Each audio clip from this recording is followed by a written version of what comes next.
అమరావతి రాజధానికే తలమానికంగా ఉండేలా తలపెట్టిన ఐకానిక్ వంతెన నిర్మాణం ఒక కొలిక్కి వచ్చింది. ఈ వంతెన డిజైన్ను ప్రజలే ఎంపిక చేశారు. 4 రకాల డిజైన్లను చంద్రబాబు ఖరారు చేయగా వాటిని CRDA ఓటింగ్ కోసం ఆన్లైన్లో పెట్టింది. వీటిల్లో అన్నిటికంటే ఎక్కువగా 14,000 మంది రెండో డిజైన్కు ఓటు వేశారు. ప్రజలు మెచ్చిన దానికే ముఖ్యమంత్రి కూడా ఓటు వేయగా DPR సిద్ధమైంది. DPRను నిప్పన్ కోయి లిమిటెడ్ తయారు చేసింది. ఈ వంతెన పొడవు 5.22 కిలోమీటర్లు. స్వస్తిక్ హస్త రూపంలో ఉండే కూచిపూడి నృత్య భంగిమ డిజైన్ ఇది. ఎరుపు తెలుపు రంగుల్లో జంట పైలాన్లతో రూపొందించారు. డిజైన్లో స్థానికతకే పెద్దపీట వేశారు.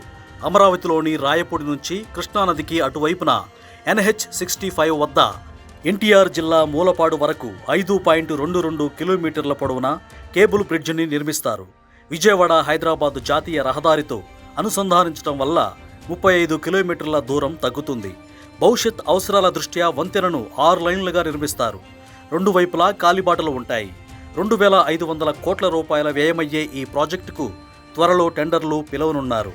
NH65 నుంచి అమరావతికి రావాలంటే 40 కిలోమీటర్లు ప్రయాణించి మూలపాడు, ఇబ్రహీంపట్నం, గొల్లపూడి, కనకదుర్గ వంతెన, ప్రకాశం బ్యారేజ్ మీదుగా రావాల్సి ఉంది.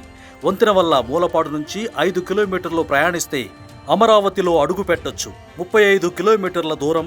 విజయవాడ నగరంలోని ట్రాఫిక్ సమస్యలు తప్పుతాయి. 2019లో అప్పటి టీడీపీ ప్రభుత్వం 1,387 కోట్ల రూపాయల వ్యయంతో శంకుస్థాపన చేయగా అధికారంలోకి వచ్చిన జగన్ ప్రాజెక్టును పక్కన పెట్టారు.